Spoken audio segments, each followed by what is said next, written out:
do they really daunt us? Your tongue can be sharp, you've cut me close to the heart, but we can master the art. And the thing is that these scars are scary, but they are just some old scars. We should never be afraid of them. You and I know when we are too far apart, everything just falls apart. So I just close my eyes and dream about our kids and how they're running around. Won't you come and lay down next to me? Close your eyes and we'll be free. I'll keep my head high while we're crossing the land. With all the minds we lay down, it's gonna take us some time, but I won't give up, though I know it's tough. We need to break our patterns. It's better now than after we have drifted off too far. Let's tear down these walls our destiny has called.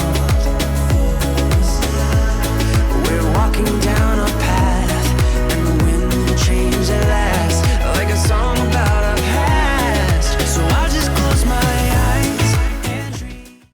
Oh, good morning, good morning, good morning. Hello, how are you? Today is Wednesday, the 23rd of September 2020. My name is Kevin, and this is Kicking Back with Kevin. I am on here a bit earlier than normal because I got some errands to run today, and I was thinking, well, I looked at my calendar and I thought, well, I do this live thing at 9 and I'm like, but I got to go get my car worked on, just its regular stuff. And it seems like anymore this stuff piles up, the things we've got to do. um and I was thinking, well, I can't not do this 9 o'clock thing, vlog. I didn't even know what you call it. And I thought, well, I could not. I could just wait till Sunday. Um, I didn't want to. I don't know why I didn't want to. I didn't want to. So I thought, well, let me do it early and just go schedule it early and pop it out there. I think most people watch it on the replay anyway. So then my next thing was, well, what am I going to what am I going to talk about? This is what I have this thing with, coming up with interesting content that people would get something from, because sometimes I look at life and think, I don't know that that's really interesting. I'm not really sure what I find interesting about it. But I will say, I do know this is a very, very interesting time, at least in my life, to be among people witnessing what I'm witnessing and hearing what I'm hearing. Particularly doing this. If you had told me in January, although people did tell me, they did say you're going to do these things, and I thought that they had lost their mind. Literally, really did think this is crazy. And those who know me will tell you they suggested it, and I was like, no. Anyway, I'm digressing. So the topic is, so what do you do now? What do you do next? What do you do if you don't know what you're doing and you're flying by the seat of your pants? Here's what I want to tell. This is what I want to let you know.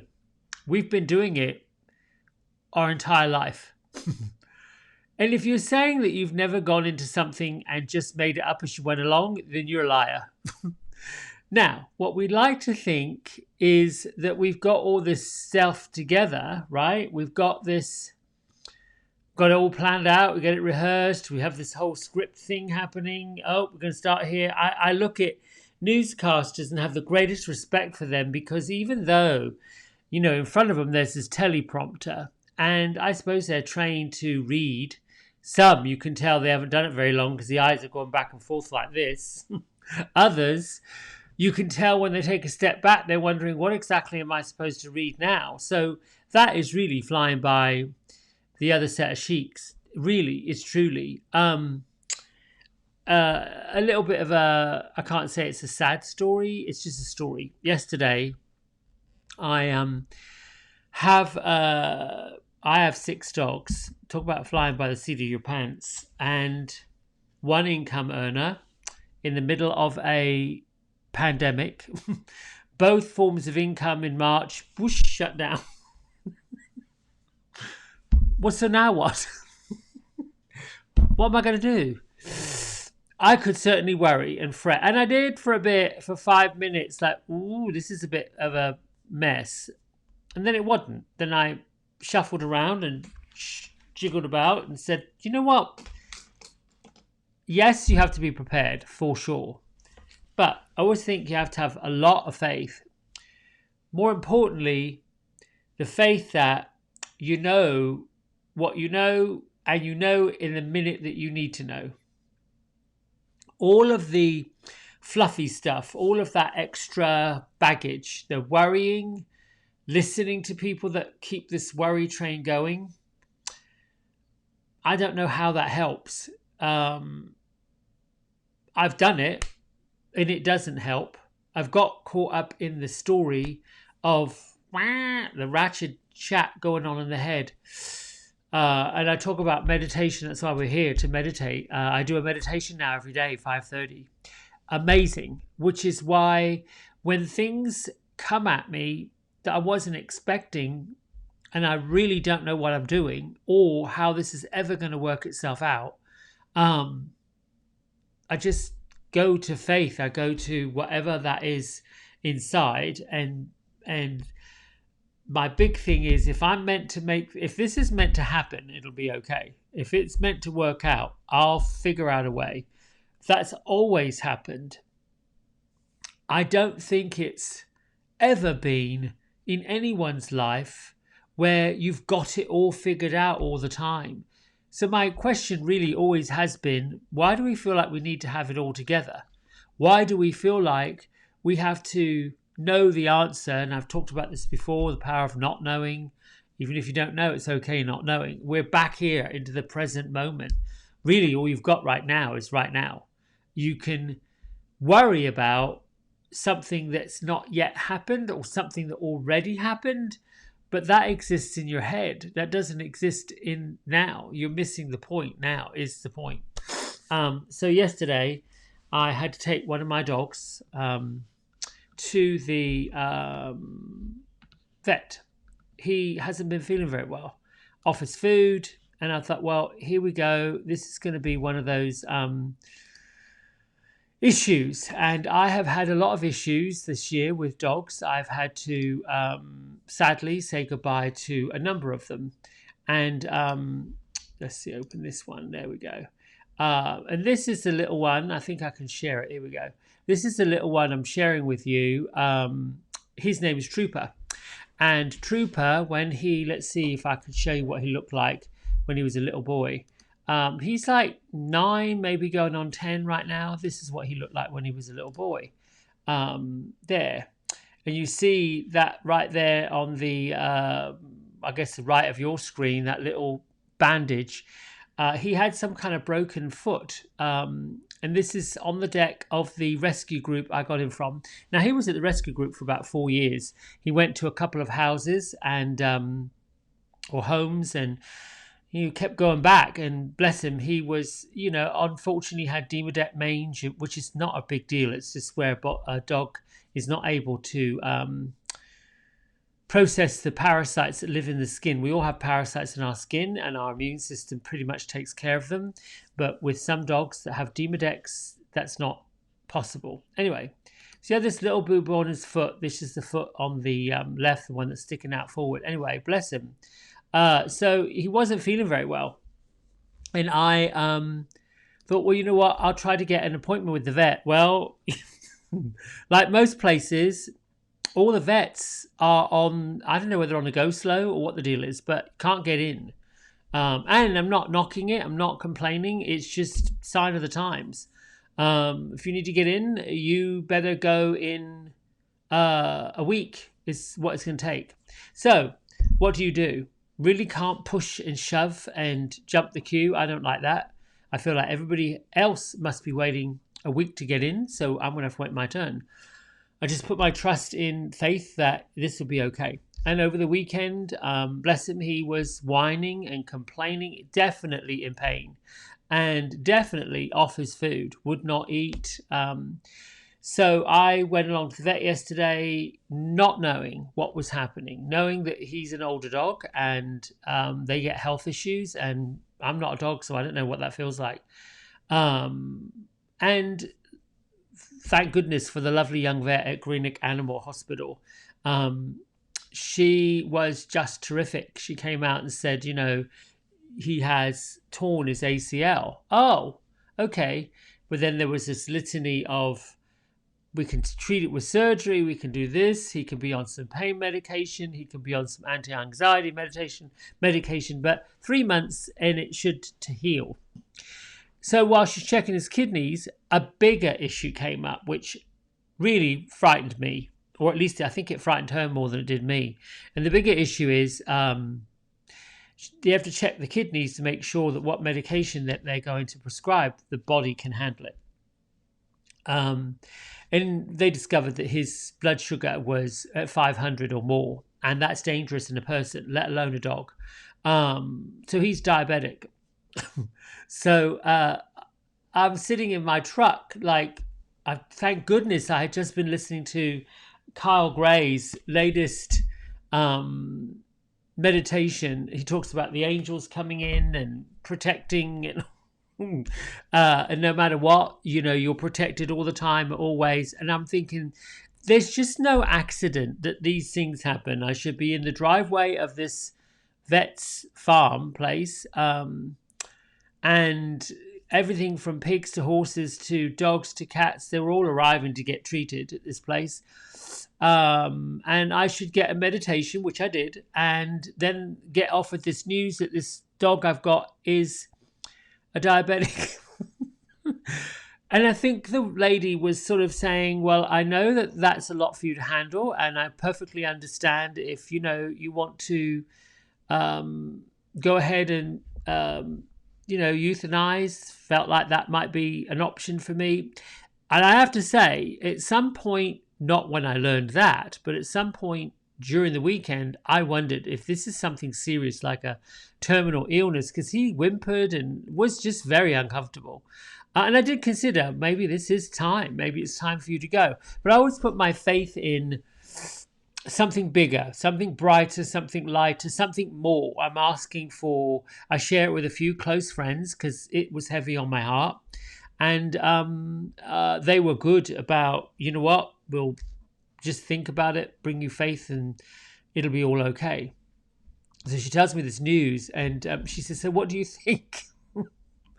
I said, well, I'm a type 2 diabetic, so I know what that feels like. I really don't know what it feels like to be a dog with diabetes, but I know what it feels like to have diabetes myself. So for me, it was like, oh, no big whoop.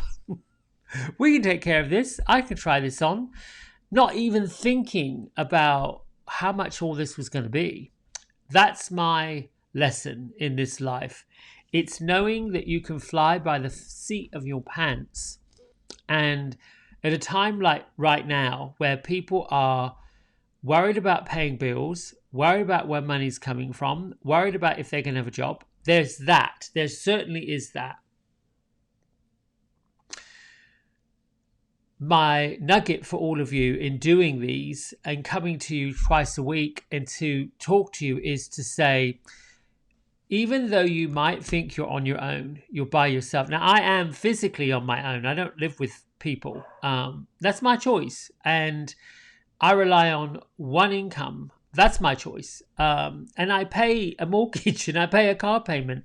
That's my choice. Nobody said, you need to take on these burdens. We're going to give you this stuff. I wanted this stuff.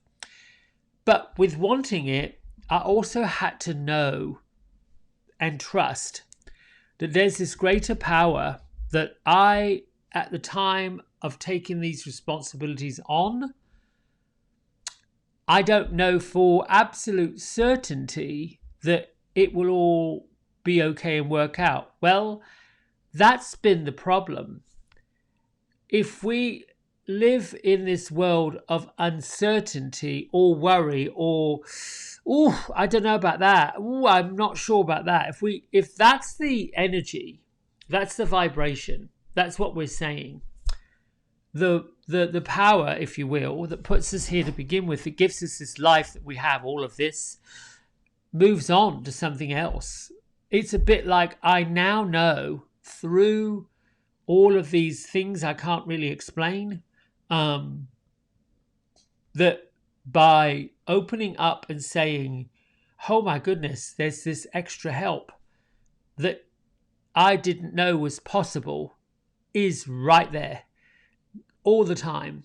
All you have to do is say, thank you for helping do whatever it is we need to do, and knowing that you're on your right track, your right path, moving forward. Everything is where it's supposed to be. So what do you do now? You're faced with some big, huge issue. I don't know what that would be. Your house burnt down. Somebody calls and says a person has passed away. Whatever the issue is, we're all hit with it. Boulders of it. There's not one person out there that has not been affected by something catastrophic and tragic. You got two ways to go. Here's the issue right now in the middle. Yes, sit, be quiet. Get real with what's happened. Be present to the news that you're hearing, whatever that news is. But take the time to be in a response rather than a reaction. Now, learned behavior is a reaction. A reaction is something we've seen people do that's had a result. It could be when we're little, and the way to react is to be hysterical. or the way to react is to burst into tears. Now, I know for sure in my life that tears and grief, and it comes from my belly, and it hurts, and I let it out. But as children, most men, especially Europeans, are taught to shove it down, to not show your emotions. In some cultures, during funerals and times of grief, they turn the mirrors to the walls so they can't see the face of death or the face of sorrow. Well, why would we have sorrow and sadness? Why would we have these things if we weren't supposed to experience them? What I love about living in this human form, if you will, is the ability to choose. You can choose to accept the help that's here all the time or not. That's a choice.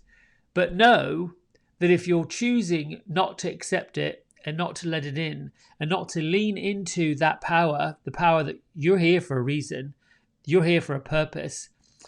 But if you I really just want to do my thing. I just really want to, be predictable, be in control, live in my comfort zone, not really have reaction. I just want to be safe and tidy. Listen, I'm not knocking it. No one else is knocking it. But don't be surprised when other people move on. Because here's the thing. I think we all want to help people. We want to help ourselves. We want to help other people. Other people want to help us. It's not a rite of passage. It's not something that you expect. It's just something that's there, something that's available. If you want something, you have to ask for it. But you also have to be willing to step up and do the work too. There's like this balance that happens. If you've been the reciprocant of kindness, all you have to do is reciprocate with gratitude. That's it.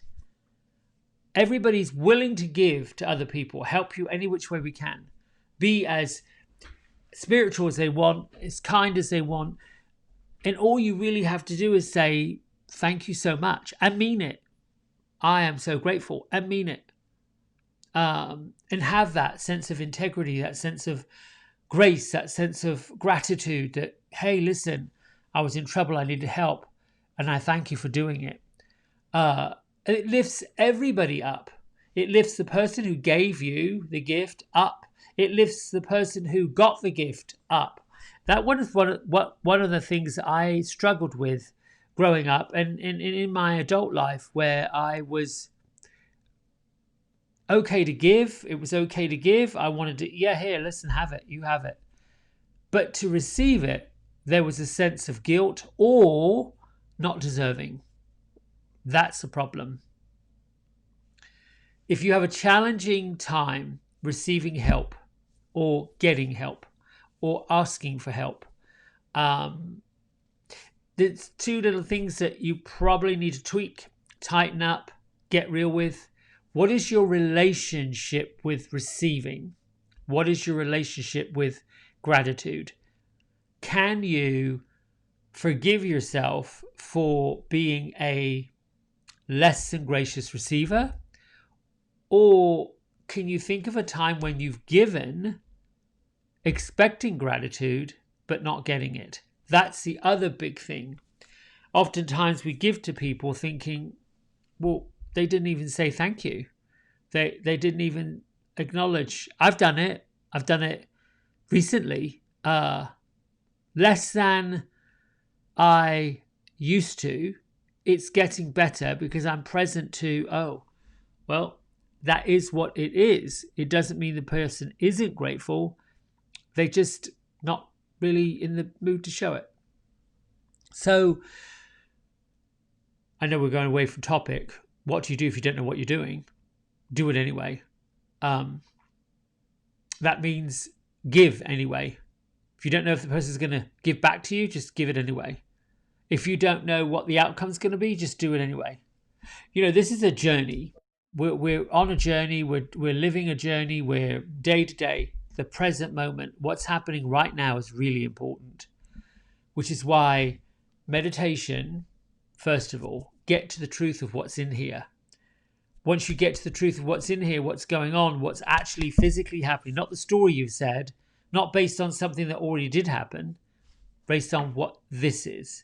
Relationships are another sore subject for people. When something ends, it's always like, here we go again. This is happening again. Why does this keep happening to me? Well, perhaps you got to re-look at the steps. Go back a few steps, take a little refresher course, see where perhaps the response is, where people may have told you, are you sure about this?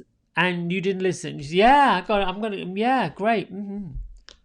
So in the need to want to be loved or to want to be in a relationship or to want to feel like I've got somebody in my life, you overlook whether or not this is the most appropriate.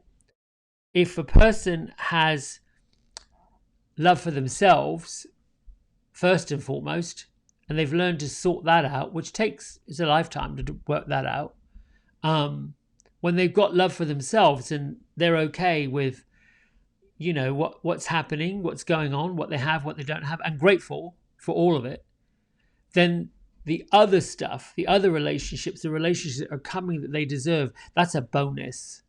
That's a big, juicy bonus. It's more about that. All right. So I'm going to remind you that on Sunday I pulled 3 cards, one for the beginning of the week, one for the middle of the week, one for the end of the week. This is the card we have for the middle of the week. There was another one behind it known as the Phoenix. I think people know what the meaning of the Phoenix was, but the Queen of the Light, which comes from Colette Baron Reed's deck. Interesting. Go to YouTube, look this lady up. These oracle cards are quite something. But the Queen of the Light is talking about illumination, enlightenment, and celebration. Knowing that, you are the light, you are the joy, that you're supposed to be here, that everything that's happening to you is meant to happen to you. Learn from it. Even when difficult things come, like mine did yesterday, even when you get this news, I don't know what to do. I'm a little worried. Lift the worry. Let it go. Lift it up and move on. I showed you briefly in the countdown that I got these yesterday, and I talked about really briefly the meditation that went with it. I only really found Kyle Gray earlier in the year during the pandemic, bored, not knowing, what to do. And he has released these brand new cards through Hay House. He did some angel cards in 2014, maybe. These were released at the beginning of September 2020, just a few weeks ago. Anyway, I got an email, was it yesterday, day before, inviting me to purchase these and download this meditation, which is glorious. It's about 14 minutes, 18 minutes, something like that. It's wonderful meditation. It is, this young man is so full of light, so full of grace, so full of everything that's good, that's valuable, that's what we need to lift the vibration. And to know, listen, the angels are here all the time. You have to invite them in. And I do believe that if you don't invite them in, they're not going to come. If you don't ask for their help, they won't help you. Not here to tell you what to do, push you around. They're just here to do the work that you're asking to do, or to bring you the messages, true messages that you need to learn. With that said, let's do a reading from the Journey to the Heart. And then I'm going to do a quick meditation because I have to run out of here. Sorry. But let's get the feather out where it was on the weekend and pop it back in. See what our message is today. Ooh, feels good. Well, it says November, but look, it's blank. Isn't that weird? Isn't that weird? Look at that. Opened up to a blank page. What does that mean? We're not going to do one today? I think we are. So this time I'm just going to flip. Actually, maybe I should look at what today's date is. That feels about right. I think now when I get the blank page that starts the month, I should look at where we are in the month, which would say the 23rd of September. Okay, listen to your body. Here we go. Yes, yes, yes. The call to exercise doesn't come from gyms, health clubs, physical education directors, or diet books. The call to exercise comes from our bodies, our souls. I fought exercise for a long, long time during the 1980s when it became popular and managed to resist. It's boring, hard, unpleasant. I thought it won't work for me. When my daughter finally dragged me to the local health clubs, I felt like I was in a foreign country. I rode a bike for a few minutes, then wobbled to the water fountain looking like a penguin, legs numb, heart pounding, muscles aching, sweat pouring down my back. My daughter looked at me and firmly said, "You let yourself get in this shape. Now it's time to get out." Well, it took a while to understand that when I did some simple workouts, I felt better, not worse. The cycle happened naturally over many months, but my body had said loudly, "It's time." The world is full of ways to move around our bodies, work our bodies, and exercise. Park the car in a space farthest from the store and walk. Carry the groceries one bag at a time from the car to the house. Carry your own luggage. Go for a walk. Go for a run. Do sit ups. Learn yoga. Take a line dancing class. Find some way to move your body that feels good for you. Start doing it, even if it doesn't feel good at first. Do it until you can hear your body. Hear what it wants. Hear what it needs. Hear what it feels. Hear what it feels when it feels good to do it. Do it until you can hear your body tell you how and when it wants to move. The better you can hear your body, the more clearly you will hear your soul. That's it. Move your body. I don't know how that plays into what we were talking about today. Flying from the seat of your pants. Now what? Now what? When in doubt, go exercise. I'm not sure. All right, people, close your eyes. Put your feet flat on the floor. Big breath in. Reach up. Exhale out. Let go. And just for today, I want you to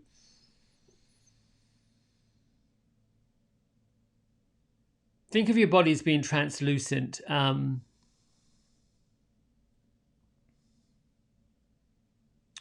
As if you can see in to the inside of you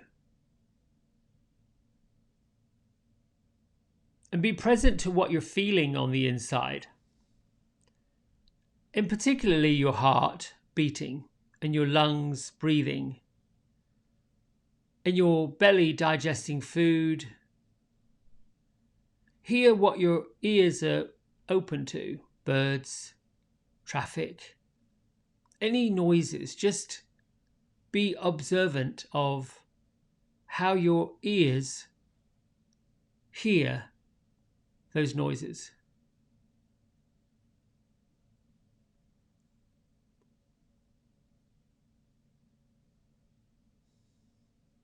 We are multi-vibrational beings that have the capacity to be in our own body, in outside of our own body,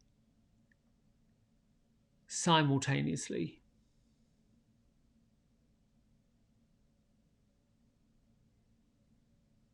There's a part of our spirit and soul that is anchored and tethered to the physical body, and a larger part, greater part of who we are, that is free to experience, explore, look at, feel, think.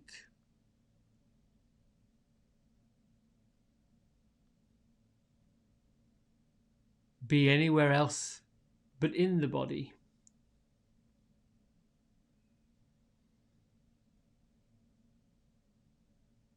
Use the part of your spirit, yourself, to be observant of the physical body that you are inhabiting.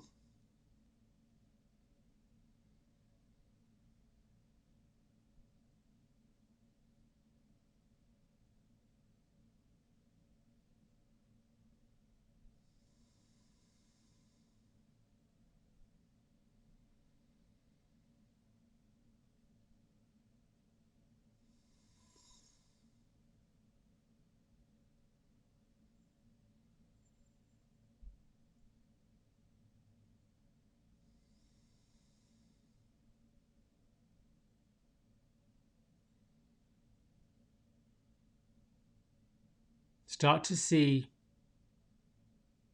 an opening in the top of your head and draw the light down from above your head out from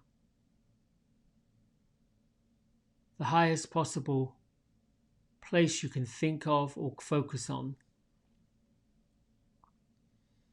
Every breath in, brighten that light down through the top of your head and send it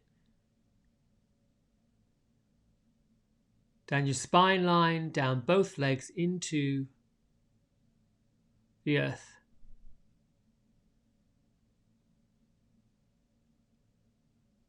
Breathe in and see the energy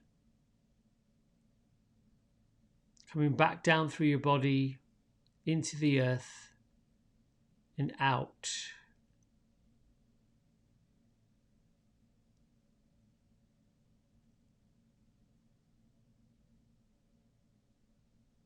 Now observe yourself from a distance, watching, breathing in and seeing the white light of energy coming down through the top of your head, in through your body, down into the earth.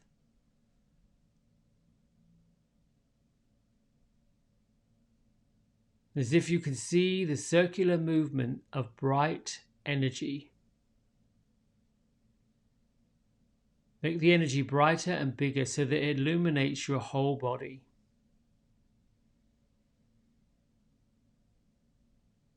With every breath in, deepen and brighten the light. And as you exhale out, send anything that doesn't serve you down into the core of the earth.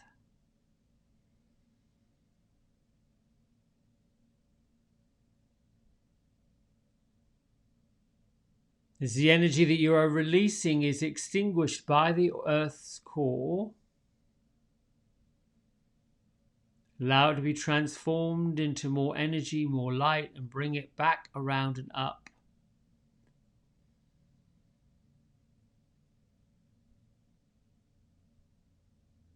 Let the energy flow right through you in a circle, cleansing, releasing, and restoring.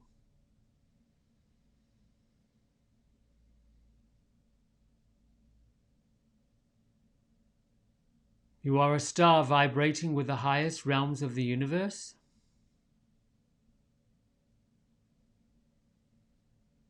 You are a heavenly body radiating light.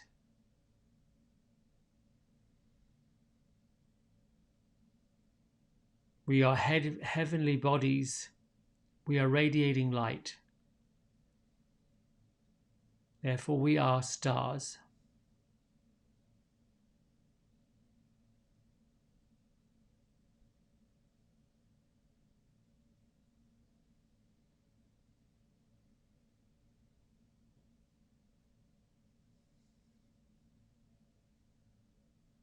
Ask that the energy coming into you from the higher reaches of the universe, from the higher registry of the universe, to bring you and show you what it is you need to know.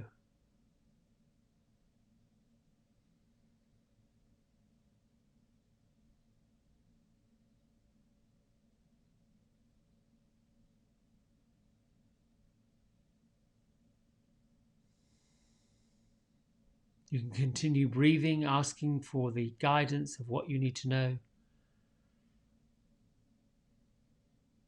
Or simply place your hands at heart center when you're complete. Acknowledge yourself for doing the work. Acknowledge the higher angels and guides that are here to help you. Lift your thumb knuckles up between your eyebrows. Gently bow and say namaste.